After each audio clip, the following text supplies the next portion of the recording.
I bought a house that unexpectedly ended up in my sister's name, leaving me in a state of shock. At 29, I'm repaying a mortgage for a house I originally purchased from my parents. They later transferred ownership to my sister as a gift, a fact they never shared with me. It's startling to see the lengths they went for my 27-year-old sister. I always felt my parents favored her, but the extent of it only became clear with this revelation. Growing up, I sensed a stark difference in how we were treated. While I was groomed for responsibility from a young age, my sister Tiffany was coddled and allowed the freedom to explore her interests without any academic pressure. My parents heavily invested in my education, pushing me to excel and build a solid career right after high school. Instead of letting me use my savings or take out a student loan, which they argued was too costly due to high interest rates, they chose to go into debt themselves. At the time, I thought they were shielding me from financial burdens. Once I graduated and landed a stable tech job, I felt the weight of their expectations to succeed as a return on their investment. They often reminded me of their sacrifices, which initially seemed like a way to keep me grounded. However, over time, it became apparent that this was a form of emotional manipulation, leveraging guilt to influence my decisions. The pressure intensified when I started my career. Visits home were filled with relentless inquiries about my progress and reminders of the financial sacrifices they made for my education. Barely a year into my job, during a holiday dinner, my father made it clear they expected me to buy them a house, as they could no longer afford to live on rent after spending their savings on my education. This demand, following so closely on the heels of their financial support for my studies, was overwhelming and made me deeply uneasy about my obligations towards them. This complex dynamic has left me grappling with feelings of betrayal and manipulation, while also wrestling with familial responsibilities and my sense of independence. I never imagined I'd be buying a house so early into my career. Just 1 year into my first job, still sharing an apartment with 3 roommates, the idea of owning a home seemed way out of reach. Despite my financial limitations and the reservations of banks, my parents insisted I buy a house. "Dad, I've barely started working. I can't even afford my own place," I protested. My father, with a determined look, responded, "We raised you to set goals and work towards them." My mother added in a calm but stern voice, "Without our help, you wouldn't have gone to college or become who you are today. It's time you repaid that debt." Although I felt overwhelmed, I couldn't find the courage to argue against their perspective. I knew I owed a lot to their sacrifices, but sometimes their expectations felt suffocating. I wanted to shout, "Who asked you to sacrifice so much?" But I held back, choosing instead to slowly withdraw from them. I began to only respond to emergency calls and stopped visiting home, using my busy job schedule as an excuse to keep my distance. Despite this, the idea of fulfilling their wish for a house never left my mind. After 6 years of diligent saving and working extra hours, I finally purchased a house for them. It was a cozy, modest home in a peaceful neighborhood. Not luxurious, but comfortable. I thought fulfilling this obligation would at least bring some peace. I continued paying the mortgage for 5 years, making extra payments, when possible, to prevent foreclosure, even though I had other dreams like owning my personal space, traveling, and starting a family. The nagging from my parents ceased once the house was secured. They boasted to friends and relatives about their successful investment in my education. Though I didn't engage much with them, the emotional distance remained. After months of intense work, I decided to visit them, hoping to bridge the gap. As I arrived, I noticed my sister Tiffany's car in the driveway. Excited at the prospect of a family reunion, I approached the house. Tiffany, now married and living elsewhere, hadn't been around much. Last I knew, my parents were still renting the old place. When I knocked, Tiffany, dressed in pajamas, greeted me. Surprised, I joked, "What are you doing here?" As I entered, I asked about our parents. Lounging on the couch, she nonchalantly said, "Oh, they moved out." Confused, I pressed for more details. "Moved out? What do you mean? This is their house." Tiffany shrugged. "I guess they didn't tell you. They gave me the house. I live here now." Her words made my heart sink, and I felt the ground shift beneath me. The realization that the house I had worked so hard to buy and maintain for my parents was now in my sister's name was both shocking and disheartening. It was a betrayal that reshaped my understanding of my family dynamics and my place within them. All this time, Tiffany mentioned it so nonchalantly, as if it wasn't a big deal.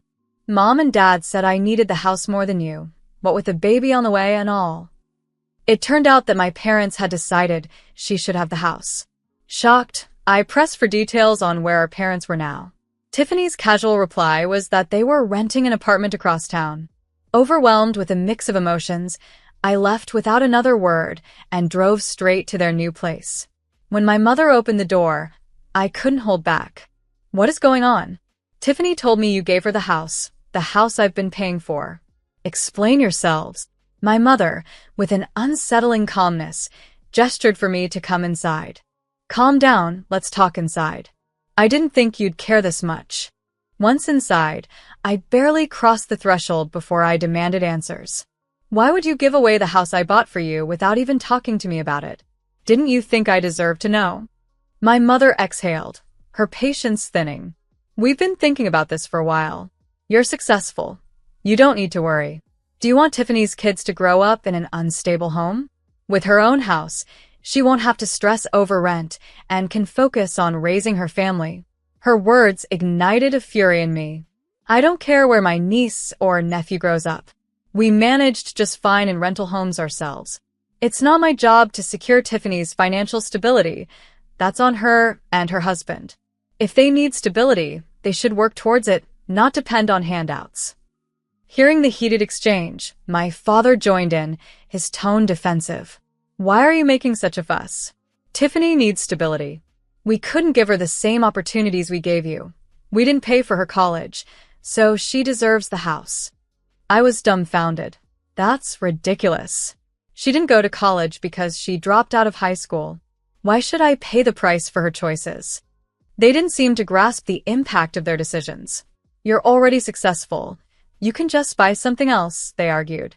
"Sure, I could buy another house, but isn't that for me to decide? Not you to dictate." Their casual dismissal of my feelings and efforts left me reeling as if the world had flipped upside down. Their reasoning baffled me, and with nothing left to say, I stormed out of their apartment. In need of space and time to think, I checked into a hotel to collect my thoughts and cool down from the whirlwind of family drama. Since that shocking revelation last Friday, I've been struggling with how to proceed. It's now Sunday, and I'm supposed to fly back home on Tuesday. I was close to leaving right after discovering the truth, but after calming down, I realized there were more things I needed to sort out first. I'm particularly concerned about the mortgage balance. Given that I had been making extra payments, I suspect it might be closer to being paid off than originally expected. Before visiting my parents, I texted my father to ask about the outstanding mortgage amount. He said he would check with a loan manager. In response, I insisted, "Take me to the bank tomorrow. I need to verify the outstanding balance myself. While I no longer want to continue paying the mortgage, I need a clear understanding of the situation." The thought of continuing payments for a house that's no longer legally mine seems unjust, especially considering how my parents and sister have seemingly taken my efforts for granted.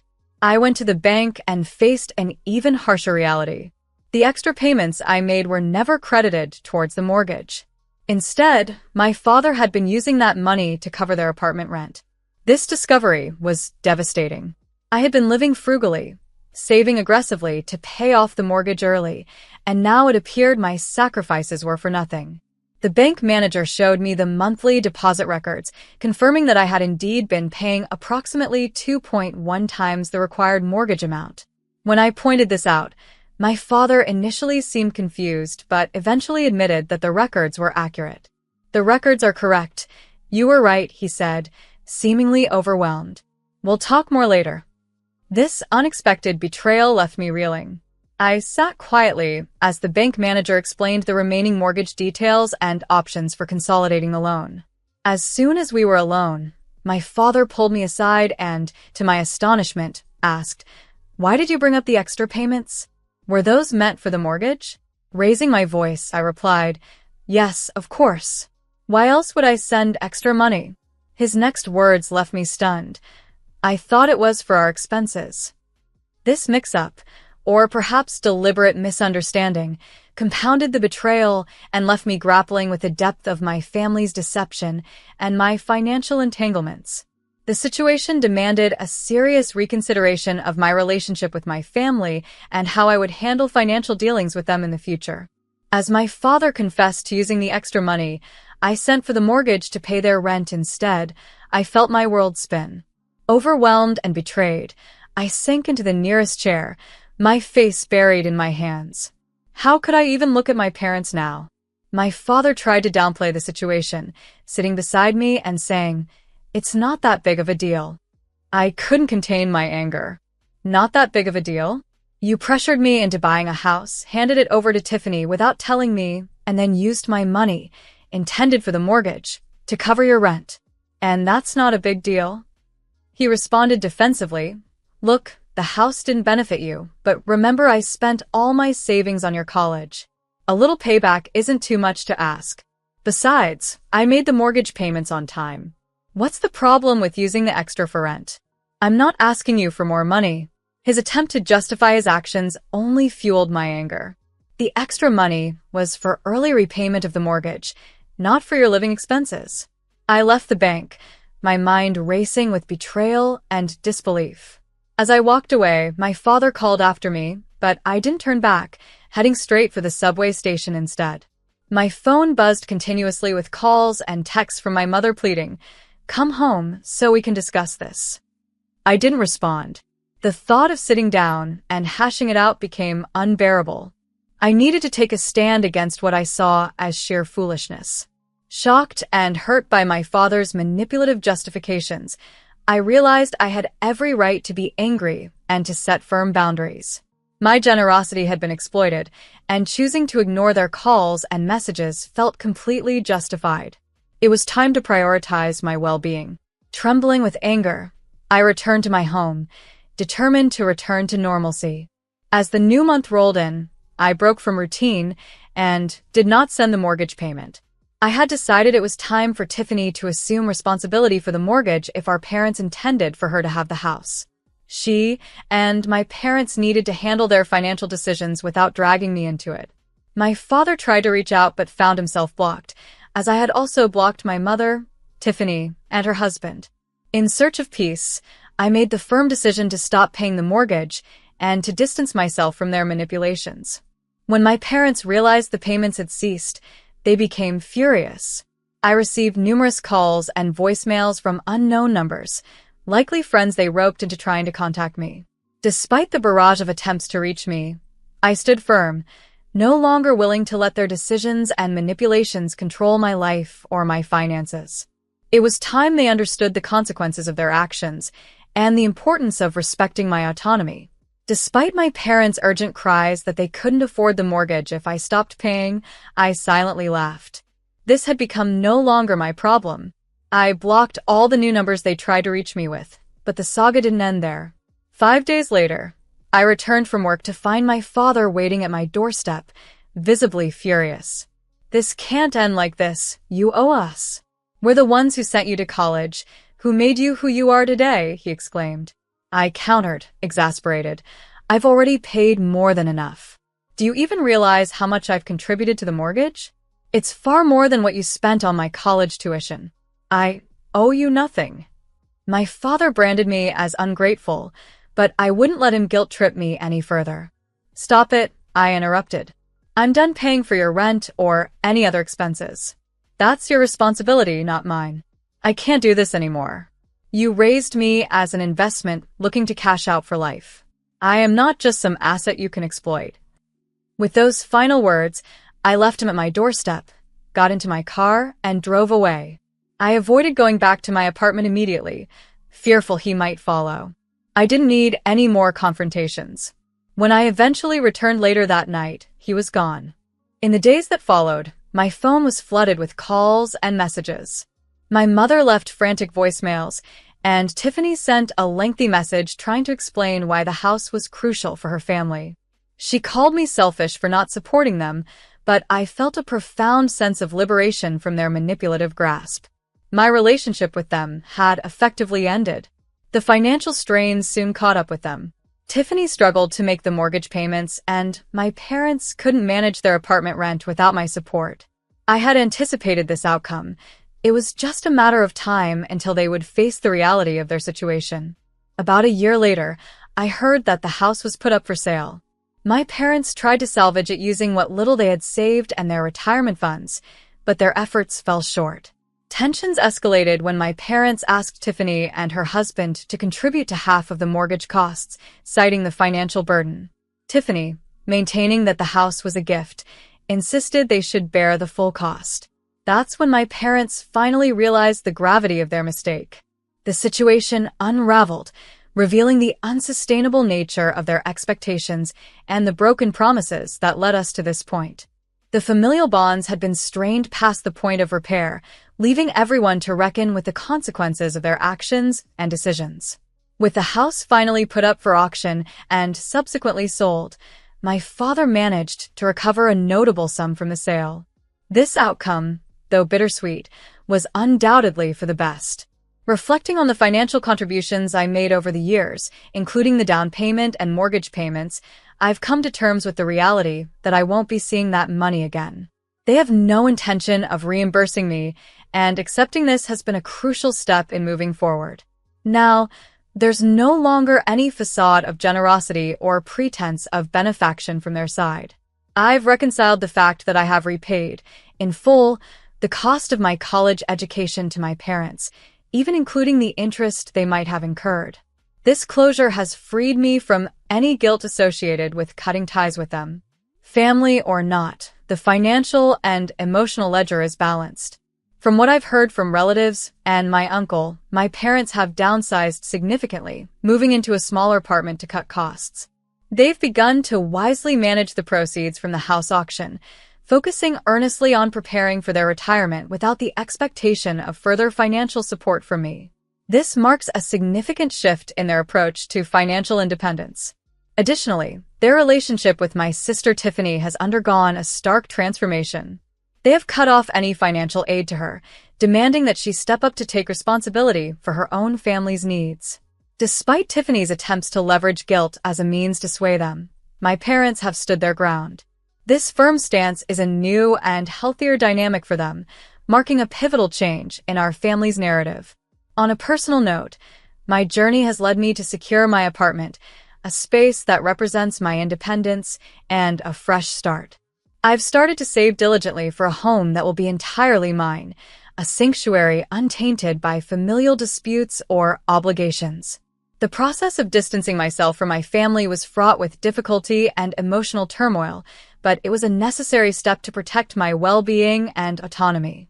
The realization that sometimes those closest to you can exploit your kindness was a hard lesson to learn.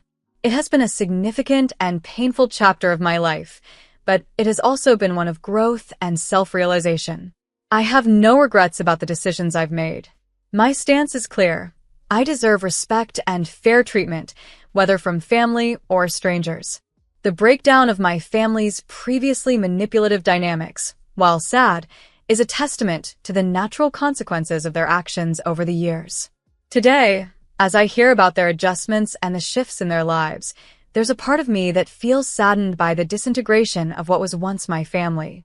Yet, there's also a sense of relief and vindication.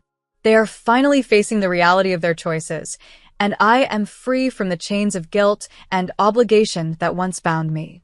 This newfound freedom has been liberating, allowing me to focus on building a future that honors my values and respects my contributions, not just financially, but in all aspects of life.